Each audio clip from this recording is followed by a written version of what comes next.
Jesús sana a una mujer y resucita a la hija de Jairo, el principal de la sinagoga en Galilea. Así que hoy día hablaremos de este maravilloso tema que estamos tratando de desarrollar y lo vamos a dividir en tres partes para poderlo entender bien, no sin antes siempre, como acostumbramos, ir al contexto de la palabra de Dios. No olviden que hoy día vamos a hablar acerca del poder de Jesús sobre el reino de la muerte, ¿no? Y esto es parte de una triada que hemos encontrado al final de Lucas y ahora lo vamos a explicar en el contexto que vamos a venir leyendo y estudiando juntos acerca de la palabra del Señor. ¿Dónde nos encontramos? ¿Qué está sucediendo? En el capítulo 8 Jesús se encuentra en Galilea y comienza a dar pues junto al mar, ciertas parábolas, y la primera parábola es de la semilla, que se echa encima de 4 tipos de tierras y Jesús define el mundo en 4 tipos de personajes y él como persona y su palabra poderosa representan pues la semilla, la semilla lo representa a él y la palabra. Así que el poder de la palabra de Jesucristo y su persona son el centro del tema de este capítulo. La segunda parábola que toca Jesús es la luz, que no se puede o no se debe esconder. El cristiano no debería esconder la luz, que sería una de las semillas que se pierden, por decirlo así. Más bien debería alumbrar, que es como la semilla que cae en buena tierra. Así que tenemos 2 imágenes de ello. Y luego, a continuación, Jesucristo les dice a sus discípulos que crucen y vayan al otro lado del mar. Y cuando pasa esto, pasa una tormenta. Y aquí vamos a encontrar una confirmación indudable del mesianismo de Jesús. Y vamos a ver esta triada que hemos mencionado. Que Jesús es poderoso ante los ojos de sus discípulos en cuanto al reino natural. El reino natural está sometido a Dios. Jesús va a calmar esta tempestad terrible. Y luego, cuando llega al otro lado, se va a encontrar con un endemoniado. La ciudad se llama Gadara, ¿no? Y pues está dentro de Decápolis, que son básicamente gentiles, no son judíos. Y entre todos los que están allí, solo uno termina creyendo, que justamente es el endemoniado. Y finalmente vamos a ver el estudio del día de hoy con Jesús poderoso sobre el reino de la muerte. ¿No? El reino de la muerte. ¿Qué pasó con este hombre en Gadara? Cuando Jesús llega a este lugar en Gadara, Jesucristo va a diferenciar 3 personajes en este evento, ¿no? Que encontramos aquí. Bueno, el evangelista Lucas lo hace a través de su pluma, pero es inspirado por Dios. Encontramos a los demonios, al gadareno y al hombre que está liberado. Pues en el versículo 26 le dice que arribaron al otro lado de Gadara, son como 10 kilómetros más o menos de un punto al otro, apartándose totalmente. Cuando veamos nuestro estudio de hoy, veremos que él regresa, o sea que el viaje es totalmente, ¿cómo sabes? Así, hacia el otro lado, ¿no? Así que hacen el retorno exactamente a Capernaum o Galilea, para tenerlo en cuenta como contexto que es importante para que lo podamos entender, ¿no? Que Jesús sigue en las riberas. ¿Qué sucedió en Gadara? Pues salió este hombre que estaba endemoniado por muchos y vestía ropa, no tenía ropa. ¿Y dónde moraba? Moraba en el cementerio, literalmente vivía en el cementerio. Jesús finalmente echa fuera esta legión de demonios y ellos van a un hato de cerdos, los cuales mueren cayéndose del despeñadero y se ahogan. Pues aquí encontramos un cuadro interesante acerca de los cerdos que son impuros en el judaísmo y a los ojos de Dios para tema de alimentación y de crianza. Deberían ser silvestres de alguna forma, pero no para el tema de alimentación humana ni de crianza. Sin embargo, ellos se dedicaban a esto y Jesús prácticamente los libera de esto junto con los demonios, les trae libertad. Pero dice que salieron a ver lo que había sucedido por sus cerditos, chanchitos, puerquitos, como le quieras llamar, ¿no? Y vinieron a Jesús y hallaron al hombre que estaba cabal, estaba vestido, y ellos tuvieron temor, tuvieron miedo de lo que pasaba. Y mira lo que sucede a continuación, ¿no? Le comienzan a comentar todo lo que pasaba, el verso 37, y toda la multitud de la región, toda la gente que había venido, que era un montón de gente, en lugar de decirle gracias Jesús, pero explícanos por qué nuestros cerdos murieron, por qué tuvieron que fallecer, en lugar de pedirle a Jesucristo, como tal vez lo fue la mujer en Samaria, ¿no? ¿Recuerdas? Ella fue y predicó, la gente vino y aceptó a Jesús. Estos, al contrario, dice que le rogaron que se marchase de ellos, pues tenían miedo. Ojo que Jesús ya era popular. Ellos no lo conocían directamente, pero era él. O sea, ¿quién más podría? Nadie había hecho estas cosas.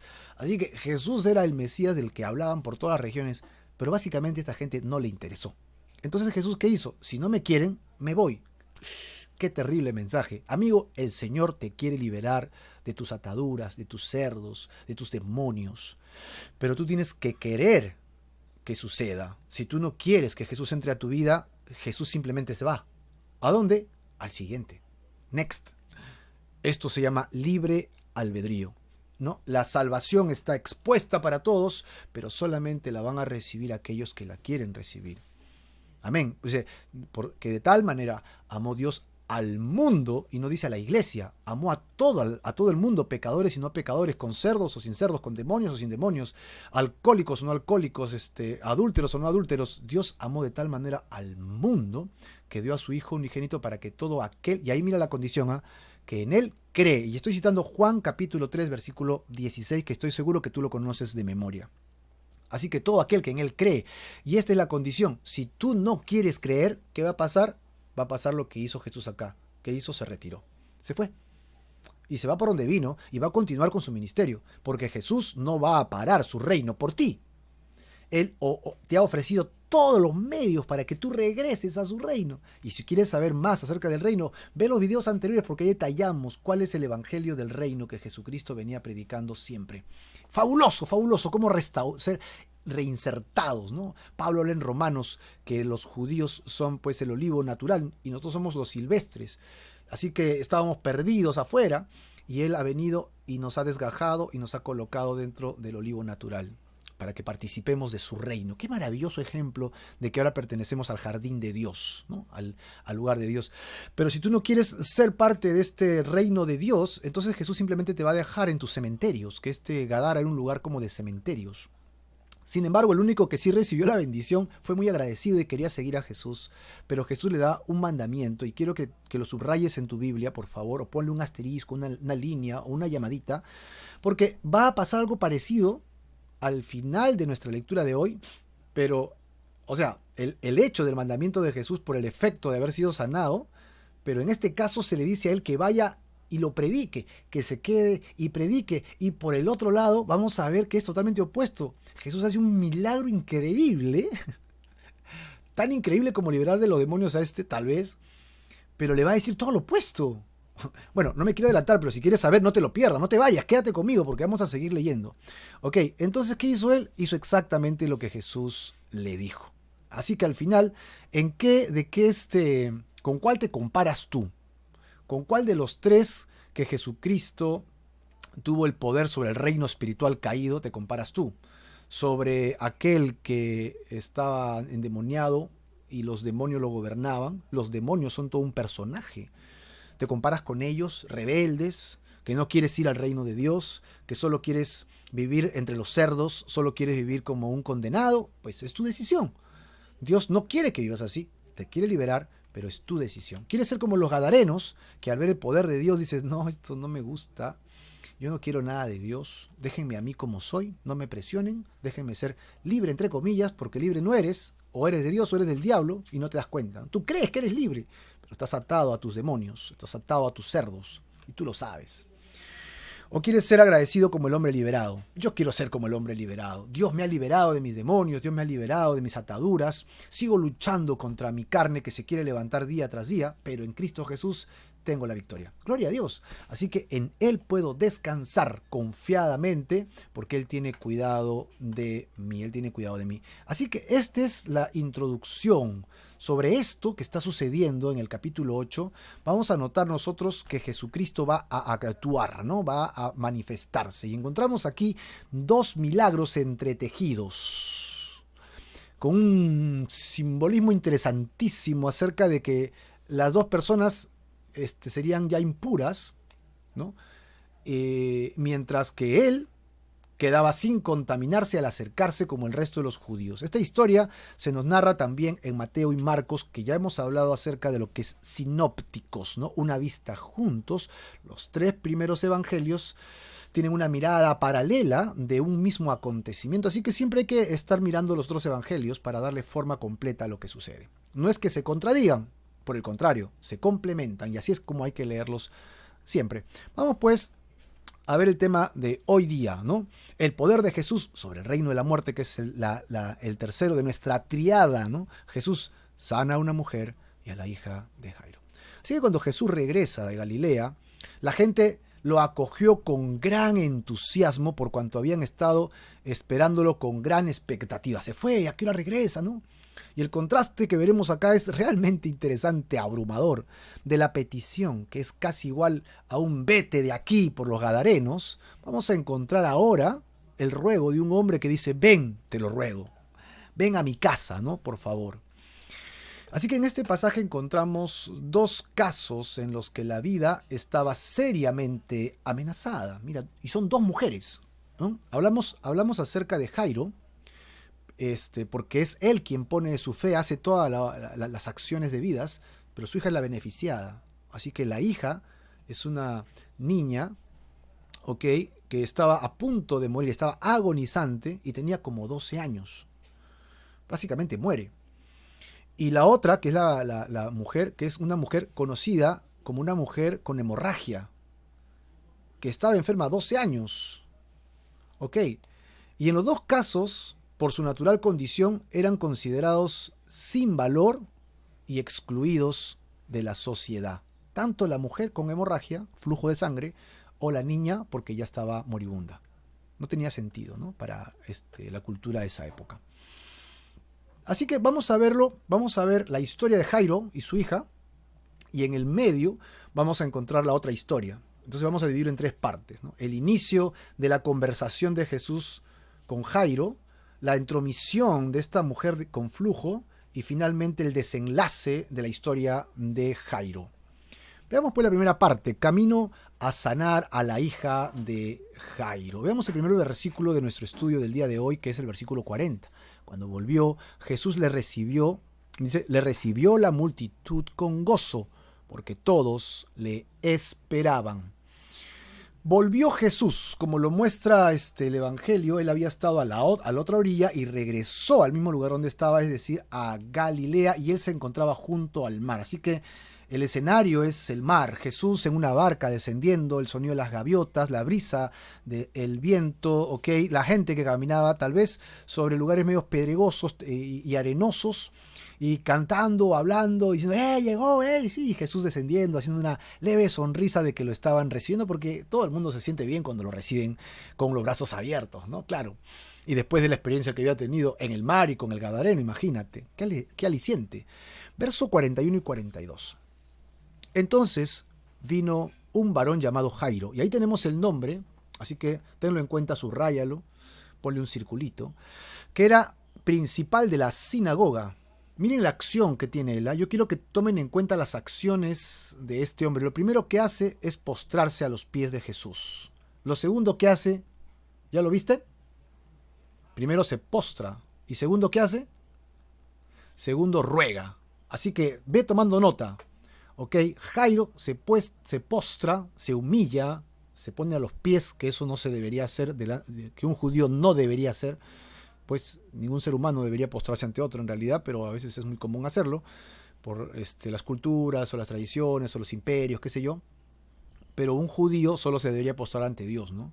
Se postró, rogó, y vamos a ver luego las siguientes cosas que hace Jairo, ¿no?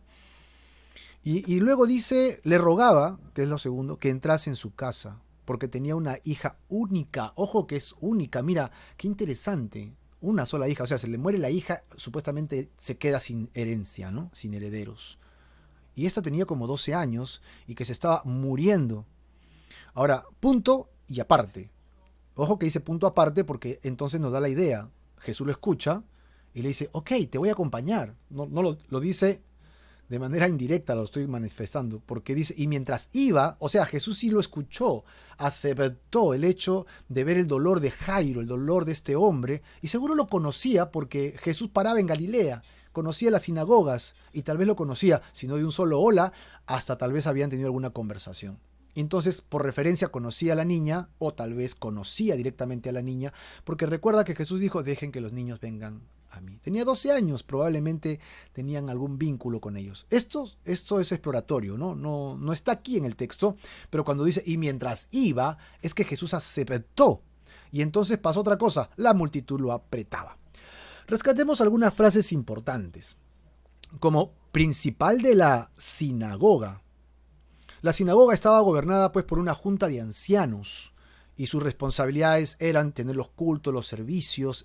La sinagoga es como una iglesia, en realidad es una casa, una capilla, un centro donde se podían juntar, ¿verdad? Acá en Perú tenemos los comedores populares, ¿verdad? Que a veces son salones para el almuerzo, pero se utilizan para actividades también espirituales. Así que podríamos tener una referencia a cualquiera de estas formas, bien, pero en este caso las sinagogas eran exclusivas para temas espirituales. Pequeñas capillas. No podemos decir iglesias porque iglesias aparecen después, que es la palabra eclesía, que es congregación dirigida a la iglesia, ¿no? Acá son sinagogas. Así que esta era la idea. Ellos estaban a cargo de los servicios, ¿no? Estaban a cargo de las reuniones, del mantenimiento del local, de la limpieza del local. Y este hombre que vino a Jesús dice que era el principal de esta junta, ¿no? Esta junta de ancianos, y puesto que probablemente vivía en Capernaum, podemos suponer que conocía a Jesús, ¿no? Habiendo dirigido en algún momento y Jesús pidiendo la palabra o él dándole la palabra. Habían otros personajes en el Nuevo Testamento que hablasen acerca de que eran principales de la sinagoga y venían a Cristo. Sí, tenemos a Crispo y tenemos también a Sóstenes, ¿no? Que son personajes interesantes. Ahora, otra frase que encontramos acá es que se postró a los pies de Jesús. Es muy interesante, porque tal vez un hombre del pueblo podría terminar postrándose sobre alguna autoridad importante, un rey, en este caso el Mesías, pero un líder religioso, un líder espiritual de una sinagoga, difícilmente lo iba a saberse postrando, a verlo postrándose delante de alguien. Así que esto hablaba de que Jairo había dejado todas sus posturas religiosas, Jairo había dejado todas sus posturas de conocimiento. Jairo dijo, llega un momento de mi crisis en la que todo lo que tengo no me sirve. Es lo que le pasó a Pedro, ¿no? En el mar. O sea, él es un hombre experimentado, Pedro, Juan, Jacobo, eran pescadores, toda su vida conocían el mar de Galilea, o sea, era su mar, era su barrio, era su trabajo, estaban en el mar y en medio de la tormenta se dieron cuenta que no podían hacer nada. Y así llegan momentos en nuestras vidas, queridos hermanos, en que por más que tengas lo que tengas, no te sirve de nada. No te sirve absolutamente de nada y solamente tienes que recurrir a Dios. Y cuando vayas a Él, hazlo humillado como este hombre, es decir, él rogó, se postró, se humilló, porque hay una necesidad más grande. Ahora, yo soy de pensar que a veces no tenemos que llegar a esa gran necesidad para postrarnos y humillarnos, sabiendo que Él es Dios y que nosotros somos pecadores. Hoy día es un buen día para que vengas al Señor y te postres delante del humillado. No importa si no tienes necesidad. Aunque yo creo que en esta situación y esta coyuntura por la cual vivimos nosotros, que incluso sabemos que el dólar se dispara por la situación de la sensación económica que viene, política, la escasez, las restricciones que hay ahora, estamos bastante preocupados, pero confiados en el Señor, podemos humillarnos delante de Él. Ven hoy día al Señor. Él es bueno. El diablo y tu carne son tus enemigos. Creemos que son nuestros aliados y que nosotros lo controlamos. Esta mentira es más antigua, ¿no? Que con lo que mataron a Caín. O a Abel, perdón. Querido amigo, hoy día tienes que venir al Señor. En serio, no esperes estar en una crisis. Cuando venga la crisis, que te agarre aferrado a Jesucristo. Ahora, otro detalle que dice que es hija única, como de 12 años, y la niña, por ser mujer, 1, y 2, menor de edad, y bueno, 3, está moribunda, no gozaba de ningún tipo de consideración social, más que el que la familia le podía dar. Jesús tenía una especial pasión por los niños, ¿no? ¿Lo recuerdas? Jesús dice acá que recibe la petición porque la niña se estaba muriendo, dice el versículo 42, ¿verdad? Al final, aquí. Como de 12 años que se estaba muriendo. Señor, ven a mi casa, pon tus manos sobre ella porque mi hija se está muriendo, ¿no? Se está muriendo. Así que,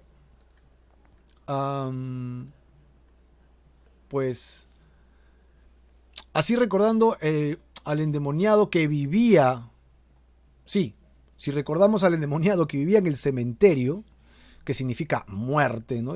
La casa de los muertos, y luego fue sanado milagrosamente. Pasamos a esta historia en la que tenemos una niña que está por ir a ese lugar, pero literalmente muerta. Sin embargo, vamos a ver cómo se logra el triunfo de la muerte sobre ella, ¿no? Y mientras iba, dice la última línea del versículo 42, muestra la pronta respuesta de Jesús por ayudar a este hombre. ¿Qué diferencia hay entre este jefe de la sinagoga, que es Jairo, y recuerdas el otro pasaje que estudiamos parecido? Tuvimos que decir que no era el mismo, que era un centurión romano y que su siervo, ¿no?, al cual amaba mucho, estaba enfermo. ¿Qué diferencia hay entre estos dos pasajes? Bueno, el centurión, que era romano, que era gentil, recuérdalo, no era judío, no tenía el conocimiento bíblico, que incluso tiene un líder de sinagoga que estudia las escrituras, que conoce la palabra, que supuestamente tiene fe. Ok, el centurión romano, un pagano, que de repente pues era alguien que amaba a los judíos, que los escuchaba porque les había construido una sinagoga, tenía una fe increíble. Jesús dice que se quedó asombrado al ver la fe de este centurión, porque le dijo, no tienes que venir a mi casa, solo, ¿recuerdas? Di la palabra. Y entonces mi hija sanará. Y Jesús dijo, wow, nunca he visto fe en Israel como este hombre. O sea, ni a los judíos. Y Jairo, no, por favor, Jesús, ven, pon tu mano sobre mi hija para que sane. No, para que ella sane. ¿Estaba mal lo que pedía Jairo? No, estaba correcto. ¿Su fe no era tan grande como la del centurión? No era tan grande como la del centurión, pero sí tenía fe. ¿Ok? Así que Jesús no estaba midiendo su fe, sino su compromiso por creerle. ¿Ok? Él tuvo compasión del dolor de Jairo. O sea, Jesús se movió por la compasión. Y vio que tenía fe. Sí, suficiente con lo que tengas para empezar. Así que hoy día, amigo, si tienes un granito de fe, un poquitito de fe en Jesús, empieza. Porque Jesús no está rechazando a nadie. Jesús no rechaza absolutamente a nadie. Y hoy día es el día en que puedes venir delante de su presencia. Porque Él es compasivo y no te quiere juzgar para muerte, sino te quiere entregar la oportunidad para vida eterna. Él llevó en su cuerpo el juicio de la muerte que tú y yo debíamos llevar. Por eso es que no hay condenación en Cristo Jesús. Él ya llevó mi condenación. Ahora, lo último que dice es que la multitud lo oprimía. ¿Recuerdas la anterior multitud? Lo rechazó. Pero esta multitud, ¿qué hace? Quiere estar cerca de él. Así que podíamos ver tal vez la frustración de Jairo al ver que la gente apretaba a Jesús porque hacía que el camino de Jesús fuera lento, ¿no? O sea, quiere llegar pero tendría que empujar a la gente para correr. Así que Jesús va al paso de la multitud. Y normalmente eso es lento, no puedes ir rápido. Por lo tanto, era difícil. Y tú te puedes imaginar a Jairo, mi hija se está muriendo, por favor, permiso, Pedro, ayúdame, por favor, den paso. Así que yo puedo ver un Jairo realmente angustiado. Ponte en el cuadro de Jairo, ponte en el corazón de este padre. Por otro lado, también va a explicar por qué la mujer de la siguiente historia va a pensar que puede tocar a Jesús sin ser descubierta. Así que vamos a ver la siguiente escena.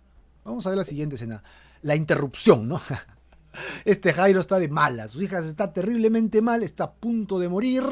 Y Jesús quiere ir, pero la gente lo oprime, no puede pasar, así que tiene que ir despacio. Y como lo dejan pasar, y los discípulos, según lo haciéndole pase, y Jairo está que... y de repente encima, además, entra una persona en el camino e interrumpe a Jesús. Y seguro Jairo, por favor, sánala rápido para que vayas con mi hija. Algo así debería estar pensando, ¿no? Ponte como padre, hermano, ¿cómo estarías tú? Tu hijo, tu hija a punto de la muerte y el médico no puede llegar porque alguien se puso a conversar o le mandó un chat para conversar. ¿Cómo estarías? Veamos pues a esta mujer. Versículo 43. Una fe escondida, ¿no? Pero una mujer que padecía de flujo de sangre desde hacía 12 años, resalta 12 años, y que había gastado en los médicos todo. ¿Cuánto había gastado? Todo lo gastó. O sea, se quedó en la pobreza. Todo cuanto tenía. Y por ninguno había podido ser curada. Flujo de sangre. ¿no? Afligida 12 años por esta hemorragia. Tal vez ya uno debe suponerse muchas cosas del tema de la hemorragia. No puede ser una hemorragia 12 años todos los días, ¿verdad? Debe haber tenido sus tiempos en los que no tenía, tiempos que sí tenía, tiempos que tenía prolongado, porque si no te desangras pues y te mueres, ¿no? Sea como fuese, tenía un flujo constante, intermitente, pero constante por 12 años. Ahora, la ley del Antiguo Testamento consideraba ceremonialmente impura a este tipo de personas. En Levítico 15:19 dice: la mujer tuviere flujo de sangre, y si su flujo cayera en su cuerpo, 7 días estará apartada. Y mira lo que dice: cualquiera que la tocare será inmundo hasta la noche. O sea, nadie podía tocar a una mujer que tenía flujo porque quedaría inmundo, ¿no? Ceremonialmente descalificado. No podría orar, no podría cantar, no podría adorar, no podría ir al templo, no podría hacer nada espiritual. Está contaminado, está inmundo a los ojos de Dios. ¿Por qué? Porque tocó a una mujer que tenía flujo de sangre. A una mujer en este estado, ya 12 años, no se le permitía participar entonces en los servicios del templo, porque había un patio para mujeres, ¿no? Para judíos hombres, para mujeres, para gentiles. No se le permitía entrar. Tampoco podía tocar a nadie, ni acercarse a nadie, ¿no? Porque tenía el riesgo de tocarla. Casi como un leproso, ¿no? También tenía que vivir separada de su familia, incluso de sus hijos. Así que de alguna manera estaba fuera de la ciudad. Y cualquiera que la tocara, quedaba inmunda totalmente. Como consecuencia, ¿cuál era la situación social, religiosa de esta persona? Pues emocionalmente tú te puedes imaginar que era sola y estaba abatida, ¿no? Una mujer que no casi si hablaba de repente a lo lejos con alguien, que había perdido totalmente la salud, que había quedado en la bancarrota, sea que haya sido rica o no, ya no tenía dinero, todo se lo había gastado en médicos buscando sanidad. Y finalmente marginada. Marcos, el Evangelio de Marcos 5:25 es mucho más fuerte en sus explicaciones porque dice que había sufrido mucho de muchos médicos, ¿no? Y le iba peor, cada vez le iba peor y peor y peor. O sea, el sufrimiento que tenía era bastante por todas las cosas que acabamos de decir. Otro detalle que hemos visto es que estaba así hace 12 años. Y es interesante que la hija de Jairo tuviera ¿cuántos años? 12 años. Qué interesante, ¿no? Porque 12 creo que es el número que expresa gobierno, un gobierno completo, algo que ya está terminado, algo que ya está listo. Así que como que de alguna manera su ciclo había acabado. Igual el de la niña de 12 años, solo porque estamos haciendo numerólogos, pero no porque lo esté diciendo la Biblia, ¿ok? Es interesante que las dos tengan 12 nada más, ¿ok? Y pues la enfermedad de esta mujer había durado el mismo tiempo que la edad de la niña. Así que pues podemos decir que si tenía flujo de sangre y su periodo le vino el primero a los 12, 10 años, por lo menos tendría sus 22 a 24 años, en el mejor de los casos si es joven, ¿no? Así que ella era un poco menor que Jesús, o tal vez de la edad de Jesús. Ya de allí podemos pensar en cualquier edad, porque no lo dice, ¿no? Así que ella decide actuar por fe en Jesús. Y va a romper todos estos límites que obviamente le pueden causar un perjuicio físico, porque podría ser flagelada, latigada, apedreada, podría ser humillada físicamente, ¿no? Así que ya se iba a correr un último riesgo. Ya he sufrido mucho por los médicos y me queda meterme entre la gente y voy a hacer impuros a todos los que toquen el camino, ¿no? Impuro 1, impuro 2, impuro 3, impuro 4, no quería, lo siento, impuro 5, y hasta llegar a Jesús, al cual también haría impuro porque lo tocaría. Y debido a su condición, la mujer tenía miedo a presentarse abiertamente, así que ella ni siquiera va a entrar en contacto físico con Jesús porque no quiere ser descubierta. Así que, ¿cuál es el objetivo?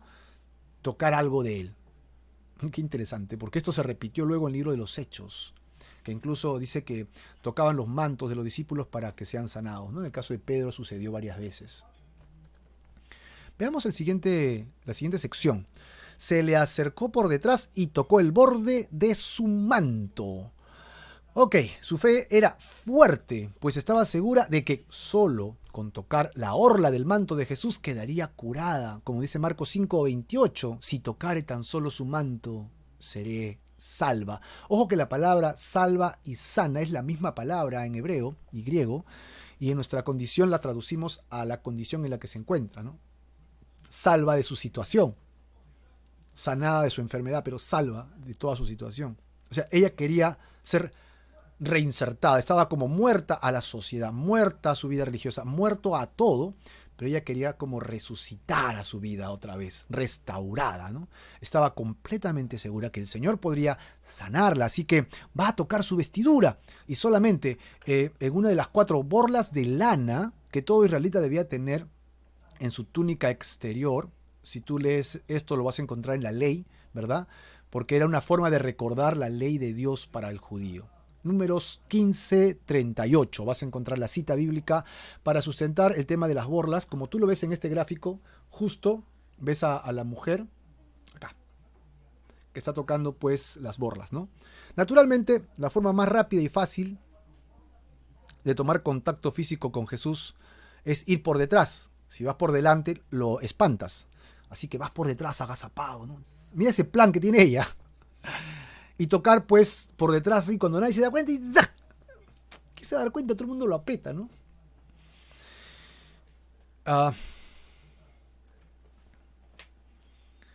Yo me causa mucha, no sé, mucha intriga porque el plan de la mujer es un poco descabellado. Porque para ser sanada ella tiene que ser impuro a varios en el camino, ¿no? O sea, impuro 1, impuro 2, y va haciendo impuros, y tal vez haría impuro a Jesús porque lo está tocando. Está tocando parte de él, que es su vestimenta, ¿no? Es una extensión del hombre.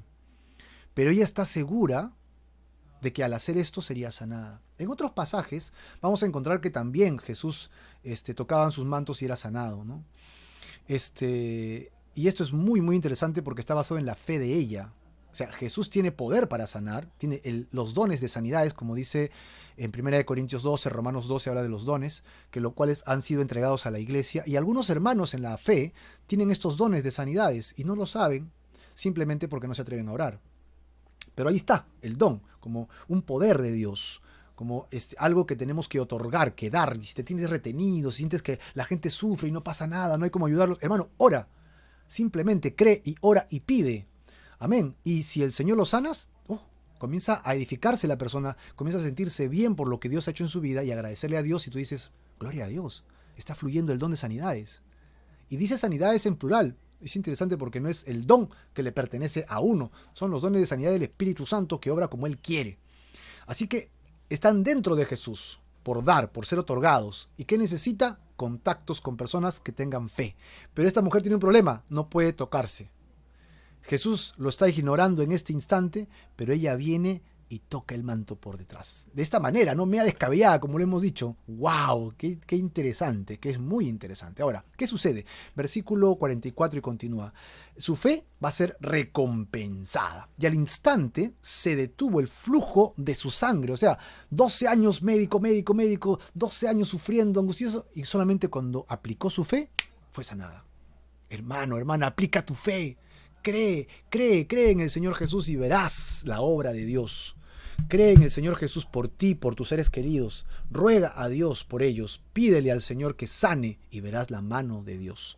El contraste es magnífico, ¿no? Por ningún médico había podido ser curada, pero cuando ella lo tocó, al instante fue sanada. Su fe fue recompensada. Había sido una mujer sola por 12 años. Ahora era el tiempo de reintegrarse a la sociedad, resucitar a la sociedad, volver a ser parte de la sociedad. Entonces Jesús utiliza una estrategia para estimular el testimonio y la confesión pública y que sea aceptada. Pero nadie le iba a creer si ella solamente lo decía. Pues, ¿cómo compruebas todo eso? Que es bien personal, ¿no? Así que Jesús sabe que algo ha sucedido y entonces la expone. Veamos cómo sucede. En el versículo 44 y 45 continúa diciendo cómo recompensa su fe, ¿no? Entonces Jesús dijo, ¿quién es el que me ha tocado? Y negando todos, ¿qué? ¿Cómo? ¿Quién te ha tocado? Dijo Pedro, y también se le suman los demás, ¿no? Maestro, la multitud te aprieta, te oprime, mientras que tú quieres ir a la casa de Jairo, ¿no? Y dices, ¿quién es el que me ha tocado? Pues no le quito la razón a Pedro, ¿no? En medio del alboroto y en medio de todo esto, Pedro tiene bastante razón, ¿no? O sea, Jesús, vámonos. Jairo está desesperado, ¿no? Esto no implica que Jesús ignoraba lo que estaba sucediendo. Más bien quería identificar a la mujer, quería expresar abiertamente el tema y su necesidad y su restauración de esta mujer. Ahora se va a expresar abiertamente la fe que le había impulsado a tocarlo. El argumento de Pedro es válido. La multitud te aprieta, tú preguntas esto, Señor. Lo que Pedro no estaba percibiendo es que Jesús hablaba de un toque que era extraordinario, algo que nadie percibía, un toque significativo. Lo que Jesús percibió fue un toque de fe. Mira, mira, porque tú crees que Dios no te ve, pero Dios sí te está mirando. A veces Dios no responde cuando tú pides, porque Él responde en sus tiempos. Recuérdate que Él es el Eterno y Él sabe cuándo responder mejor. Es un toque efectivo. Dios sabe cómo hacerlo y hacerlo mejor incluso de lo que pedimos y buscamos, mucho más grande. Un toque con compromiso, con propósito, no un toque simplemente accidental y físico. Hay diferentes maneras de tocar a Jesús. Uno, exteriormente, y en este caso en la época de Jesús se podía hacer. Ahora nosotros ya no podemos tocar físicamente a Jesús.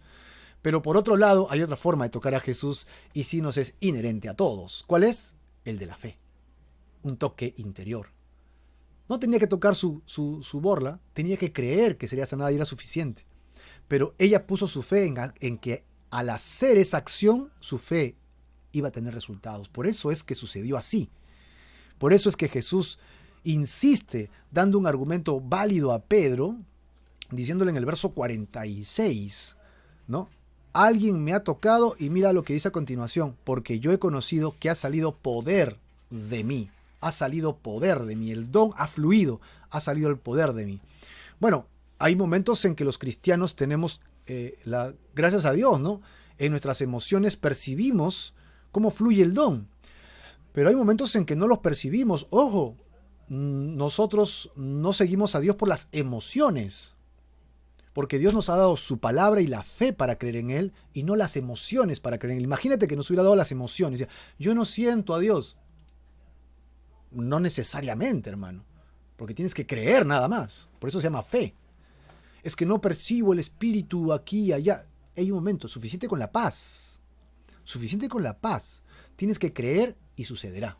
Entonces, imagínate, pues, las emociones son como un carrusel, ¿verdad? Hoy día te levantas contento, feliz, pero tienes una pesadilla en la noche, te va mal en el negocio, te levantas cansado, malhumorado, sin café, te levantas todo estresado y entonces al día siguiente tu vida es un caos, una calamidad.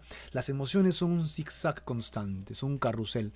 Yo no puedo basar mi fe en mis emociones. Siento, no siento. No, hermano. Basemos nuestra fe, basemos nuestro conocimiento en Dios en nuestra fe. Sí, Dios nos ha dado la fe para creer en Él. Y entonces, en este caso, el don salió y Jesús sí lo percibió. A veces tú obras en el Señor y los dones fluyen y tú lo percibes. Es maravilloso, gloria a Dios. Los que tenemos el don de maestro, de enseñar, percibimos esto cuando enseñamos. Muchas veces sentimos ese fuego que está quemando cuando hablamos y no podemos parar, ¿no? Y gloria a Dios. Pero hay momentos en que no sentimos nada. Igual tengo que seguir. ¿Por qué? Porque el Señor tiene que hacer su obra. Y no dependo de mis emociones, sino de la obra de Dios. Ahora, salió poder o dunamis o dinamita, ¿no? ¡Bum! Algo salió de mí. Cuando buscas al Señor de todo corazón, dice el Salmo 50:15, Él invoca, me dice el Señor, en el día de la angustia. Y el Señor dice, te libraré. Tú me honrarás. Salmo 50:15 es un salmo precioso. Invócame en el día de tu angustia, y yo te libraré y tú me honrarás. Jesús la identificó tiernamente, porque su reacción no fue con enojo. Su reacción no fue con desdén. ¿Quién me ha tocado? ¿No? ¿Quién me tocó? ¿Qué pasó? ¿Quién fue la bendecida? ¿No? ¿Quién fue la que se atrevió a hacerlo así? ¿No? Él estaba estimulando a la mujer para que se animara a manifestarse públicamente. No quería ridiculizarla, sino resarcirla, no quería avergonzarla, sino reivindicarla. En el verso 47 provee la respuesta a por qué Jesús actuó de esta manera tan extraña, ¿no? La mujer, al verse descubierta, confesará públicamente ante la multitud su problema, su sagaz acción, la manera como fue sanada. Y esta mujer, a su manera, había invocado a Dios, había invocado a Jesús. Jesús, ¿no? Le había rescatado. ¿Qué cosa faltaba del Salmo 50? Faltaba darle gloria al Señor. Faltaba honrar al Señor. Sí, es lo que justamente sucede a continuación, verso 47. Entonces, cuando la mujer vio que no había quedado oculta, vino temblando y postrándose a sus pies. Mira, igual que Jairo, postrándose a sus pies, declaró delante de todo el pueblo por qué causa le había tocado y cómo al instante había sido sanada. Y él le dijo estas palabras: hija, tu fe te ha salvado. Ve en paz. Mira las acciones de ella y es importante que tomes nota de estas acciones. Vino temblando, se postró y declaró, no sin antes haber venido a él y tocar el manto. Así que vemos valentía, vemos que ella toca el manto, vemos que ella confiesa lo que hace. Esta mujer es increíble. Ella ahora comprende que su plan previo de tocar la borla y sin ser descubierta queda totalmente anulado. Así que, descubierta, vino a Jesús temblando. ¿Y por qué vino temblando? ¿Sabes por qué vino temblando? Dice Jeremías 32:12, grande en consejo y magnífico en hechos, porque tus ojos están abiertos sobre todos los caminos de los hijos de los hombres. Esto es lo que dice: Dios conoce a los hombres, para dar a cada uno según sus caminos y según el fruto de sus obras. Los ojos del Señor entonces están abiertos sobre nosotros. Dios nos está mirando cada palabra, cada paso, cada pensamiento, cada mirada, cada cosa que escuchamos. Todo lo mira Dios, ¿no? No hay cosa creada en que no haya de ser manifiesta en su presencia. Antes bien, todas las cosas están desnudas, abiertas a los ojos del Señor. Hebreos 4:13. ¿Por qué estaba temblando?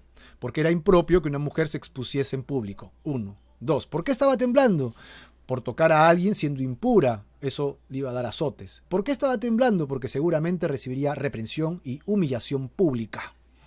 Cristo sabía todos los detalles de la situación y para bien de la mujer hizo dos cosas importantes e impresionantes. 1, la sanó, pero 2, la resucitó públicamente.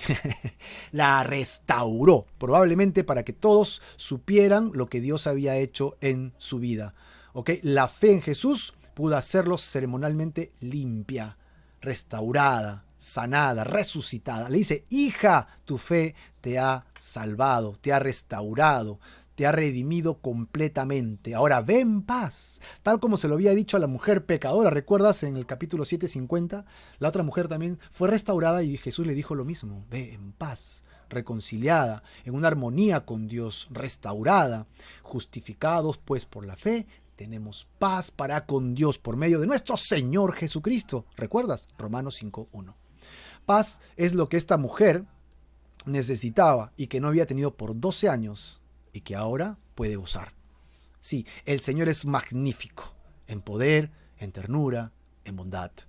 Qué maravilloso es Jesús. Por otro lado, ¿no? En medio de esta algarabía del corazón de esta mujer restaurada, vuelve tu recuerdo hacia el otro personaje. ¿Quién es? Jairo.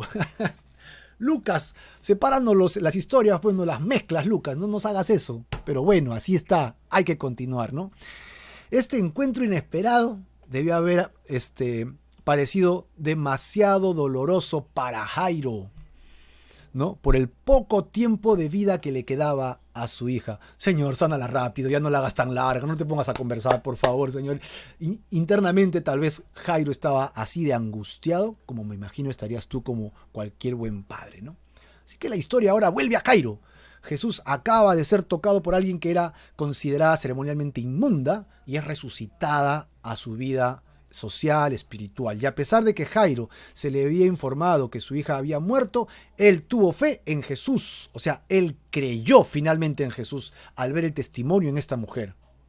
Su confianza se expresa en que a pesar de que su hija se le dice que murió, acepta seguir yendo a la casa porque Jesús dijo: no temas. Vamos a ver la palabra de aliento que tiene Jesús en Jairo. Estaba hablando aún Jesús, ¿verdad? Cuando vino uno de la casa del principal, pues tal vez había sido un hermano, un familiar o un siervo o alguien en la casa, y le dijo de manera así cruenta, ¿no? Oye, ten más cuidado cómo dice las cosas, prepáralo a Jairo, aunque sea. Pero viene y le dice: tu hija ha muerto. Bueno, yo normalmente no hago eso, ¿no? Si alguien está por fallecer, entonces a la familia la voy preparando, la voy avisando, y cuando fallece ya se lo voy diciendo despacio. Entonces ya tiene tiempo para procesarlo, ¿no? Pero cuando te dicen: tu hija ha muerto, tú... Este es un golpe muy duro para cualquier persona. Y luego le dice, no molestes al maestro. Bueno, un poco considerado, ¿no? Jesús está ocupado, cansado, ya pues no lo molestes. Pero estas palabras son un poco fuertes, ¿no? Tal vez en nuestro español suena así fuerte. Y en Perú, que somos un poquito sensibles a las palabras, tal vez no suena fuerte. Tu hija está muerta y ya no molestes a Jesús, ¿no? Suena así, suena un poquito despótico, feito, como decimos. Pero Jesús, al decir esto, escucha lo que le dice a Jairo y mira lo que le dice en el verso 50. Oyéndolo Jesús le respondió, no temas, Jairito, ¿no? Jairo, no temas. Cree solamente y será salva. Jesús da unas palabras de ánimo que sostienen la fe del débil. Tu fe puede ser pequeña aún, hermano, pero no temas. Jesús te dice hoy día, no temas. Cree solamente, serás salvo. Jesús consuela a Jairo exactamente del mismo modo que los ángeles lo hicieron, ¿te acuerdas? Con María, no temas. Con Zacarías, no temas, le dice, ¿no? Con los pastores, no teman. O dejen de temer. Luego Jesús apela a la fe de Jairo. ¿Qué le dice? Cree solamente. Prometiendo que la niña, al igual que aquella mujer, será salva. Será salva. Cree solamente, será salva. Él dice, me acaban de decir que está muerta y tú me dices que será salva. Y él tiene que tomar una decisión. Terminar de creerle o no. ¿Cómo estás tú? ¿Le crees o no le crees a Jesús? Él te dice hoy día, ten fe en mí, créeme, para que tengas vida eterna. Tienes que tomar una decisión. ¿Crees en Jesús o no crees en Jesús? La resolución es tuya. Ok, bueno, pero acá encontramos que dice que de este modo afirma la misma fórmula que hizo con la mujer, ¿no? A través de la historia de la redención siempre hemos encontrado esto. Cuando parece que todo está perdido, los creyentes tenemos confianza en Dios y Dios nos libera. Eso es lo que hace Dios. El Salmo 22, 4 dice, en ti esperaron nuestros padres, esperaron y tú los libraste. Isaías dice, guardarás en completa paz aquel cuyo pensamiento en ti persevera, porque en ti ha confiado. Confíen en Jehová perpetuamente, ¿no? Isaías 43, primeros versículos dice, ahora dice Jehová, creador tuyo, Jehová, formador tuyo, Israel, no temas porque yo te redimí, te puse nombre, mío eres tú. Cuando pases por las aguas, yo estaré contigo. Y si pasas por los ríos, no te van a ahogar, a negar. Cuando pases por el fuego, no te quemarán, ni la llama arderá en ti. Y esto vale decirlo con Abraham, con Moisés, con David, con Josafat y con los personajes del Antiguo Testamento y contigo, porque el Dios del Antiguo Testamento es el mismo Dios hoy día para tu vida. Crees en Jesús. Él no te exceptúa de los problemas, las crisis. Lo que te dice es que va a pasar contigo esa crisis y te va a fortalecer. Va a pasar contigo esa enfermedad y te va a sanar. Va a pasar contigo ese dolor, esa angustia, esa soledad, esa pena y te librará. Eso es lo que te dice el Señor. Basta creer en Él. Cuando fue más grande la necesidad, fue más cuando Dios vino y restauró. A continuación, le va a dar una palabra de revelación, una palabra de revelación increíble.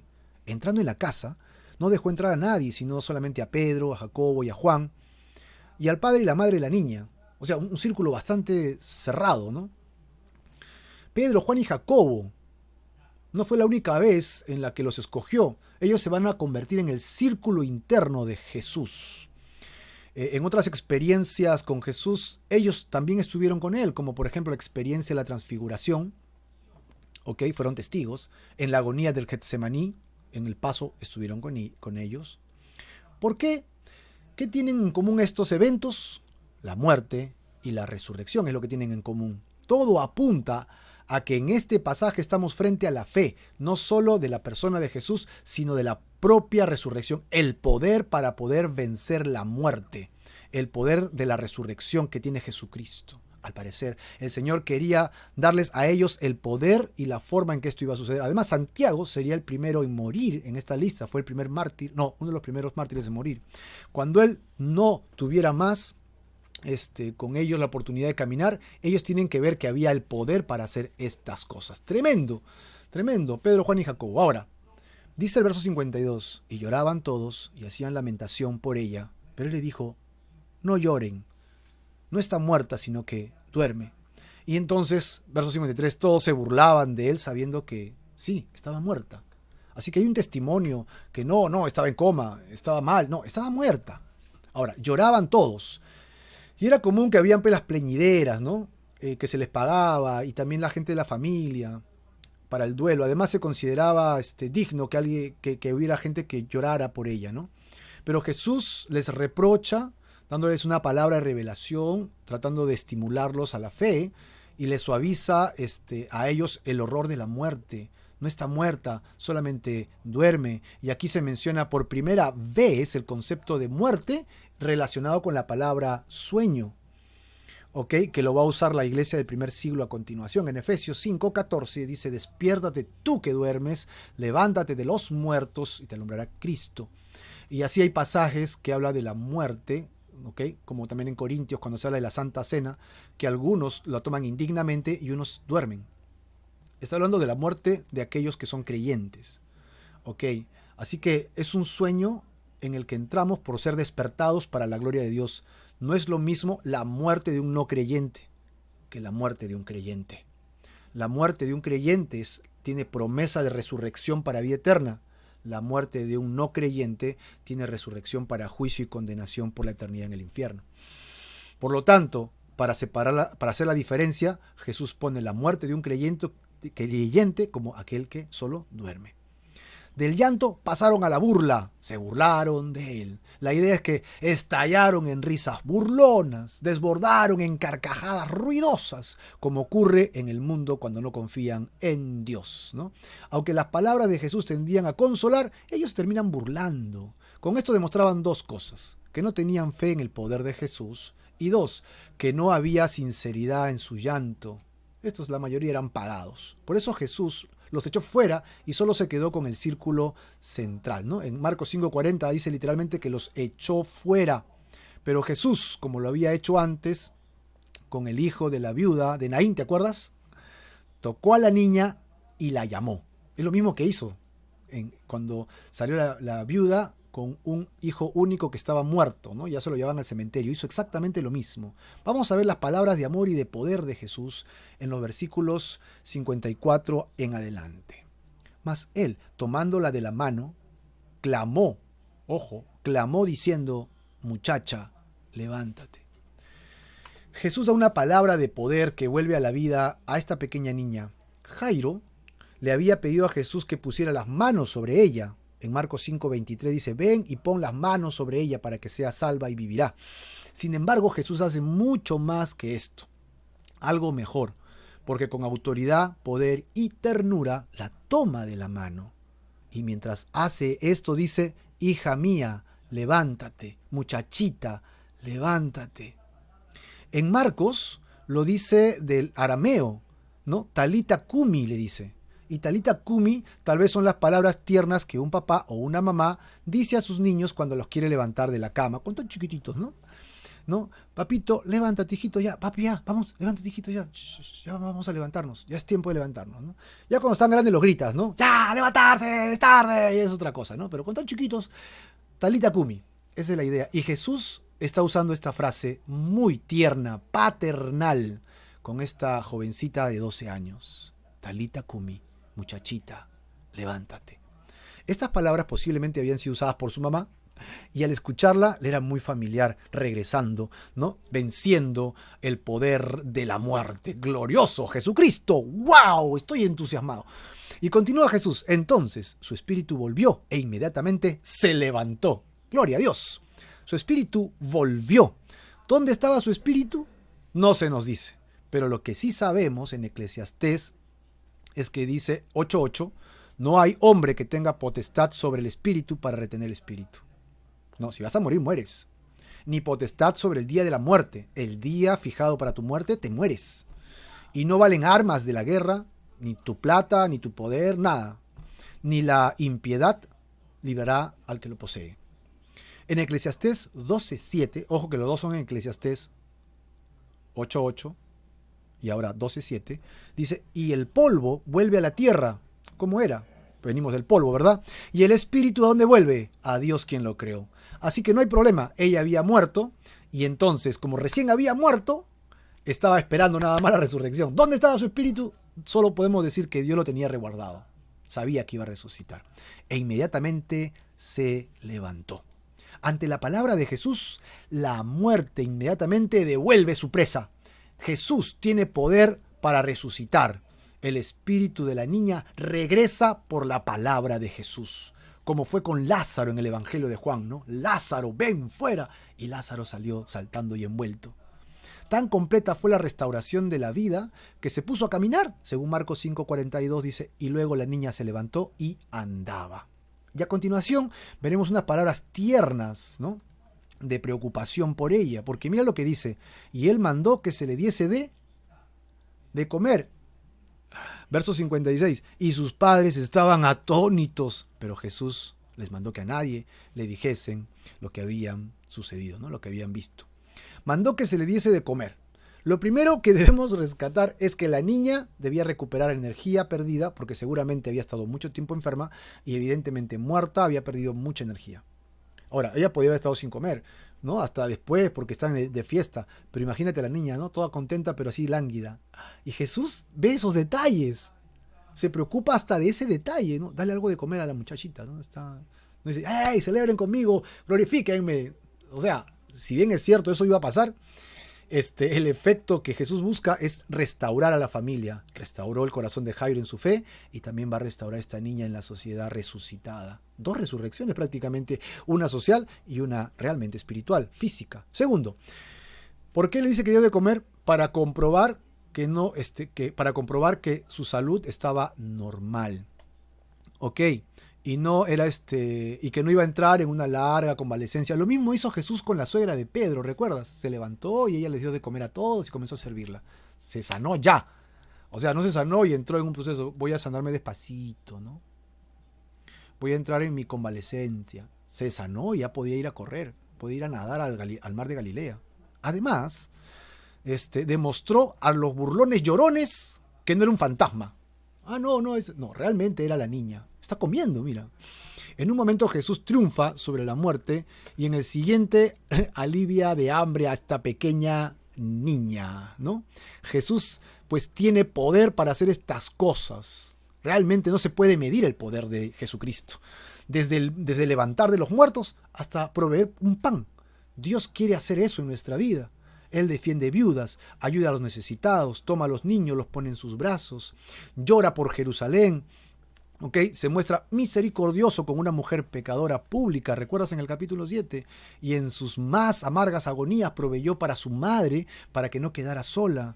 Dio entrada al paraíso a un ladrón que murió a su lado y otorgó el perdón incluso a sus atormentadores. Ese es el contexto de este pasaje que estamos encontrando. El poder de Jesús, el amor, la pasión de Jesucristo por nosotros no tiene límite. Tanto así que Él daría su vida por nosotros.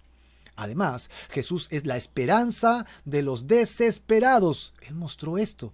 Al hombre que no podía ser dominado, al demonio que fue liberado, Él se preocupó por él. La mujer que no podía ser sanada, 12 años sufriendo, Jesús se preocupó por ella. La restauró. No solo la sanó, la restauró.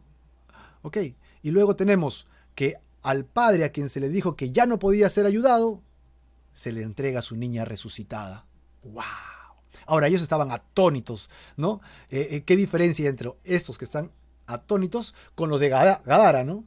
Estos que están atónitos querían decir lo que había pasado y publicárselos a todo el mundo, y los de Gadara estaban atónitos, asustados y rechazaron a Jesús.